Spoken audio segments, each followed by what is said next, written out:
Joint family में रहने वाले लोगों की ज़िंदगी कैसी होती है?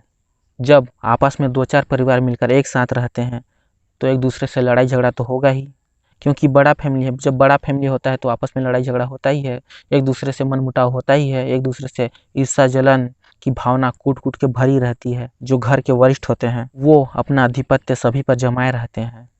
जो घर के छोटे होते हैं, उनकी ज़िंदगी कुत्तों की ज़िंदगी से भी बदतर होती है। ऊपर से ऑर्डर मिलेगा कि ये काम करो तो काम करना ही पड़ेगा, ये काम मत करो तो वो काम नहीं करना पड़ेगा, रोक देना पड़ेगा वो काम।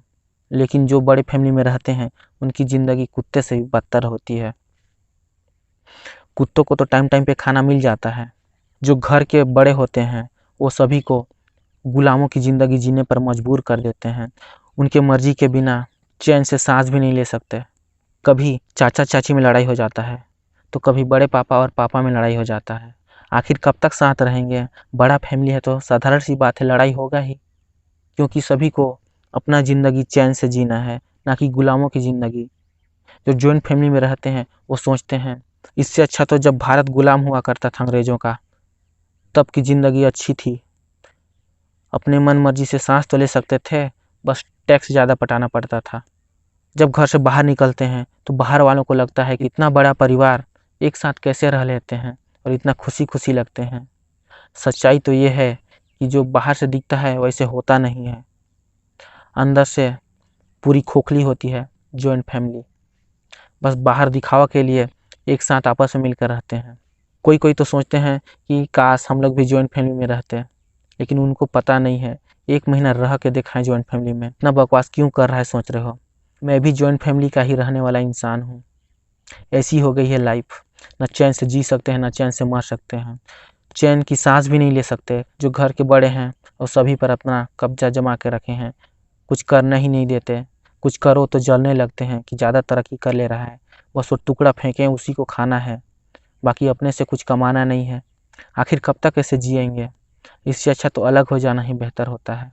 लेकिन क्या बताएँ, जो घर के छोटे होते हैं, चाचा-चाची, माँ-पापा, उनको आदत सी हो गई है गुलाम बनने की। बोल देते हैं उनको कि अलग हो जाते हैं, नहीं, कैसे जिएँगे हम लोग? क्या करेंगे? यही सोच के अलग नहीं होते हैं। भले ही घुट-घुट के जी रहे हैं। उनकी ज़िंदगी घुटन से भरी पड़ी है।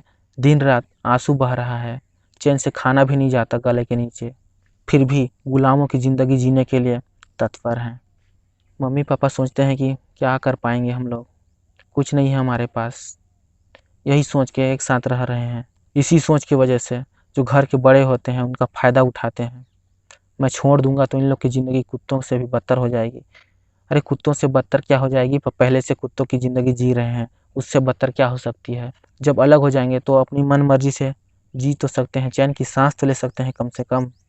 दुनिया में कितने गरीब हैं, वो भी जी रहे हैं, जैसे-तैसे जी रहे हैं। क्या वैसे जीने नहीं सकेंगे, अलग हो जाएँगे तो? लेकिन कौन समझाए अपने माता-पिता को। उनकी सोच की वजह से ये ज़िंदगी कुत्तों के बराबर हो गई है। इतना ही नहीं, जो घर के बड़े होते हैं, उनके बेटा-बेटी लोग भी छोटे लोग पर राज करते हैं। अपने चाचा-चाची पर अपना अधिकार जमाते हैं। ऐसा मत करो, वैसा मत करो। लो भला, अब छोटे लोग भी राज करने लग गए। तो सोचो, क्या ज़िंदगी है छोटे लोग की। जॉइंट फैमिली देखने सुनने में ही अच्छी लगती है, अंदर से पूरी खोखली होती है। नहीं चाहिए ऐसी ज़िंदगी। ऐसी ज़िंदगी जीने से अच्छा तो मर जाना ही बेहतर है। लेकिन अगर मर गए तो क्या फ़ायदा?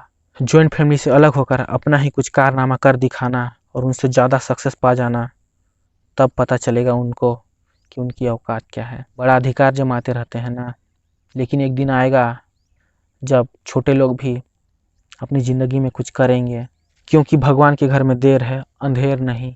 सभी का पारी आता है। आज बड़े लोग का पारी है, कल से छोटे लोग का भी पारी आएगा।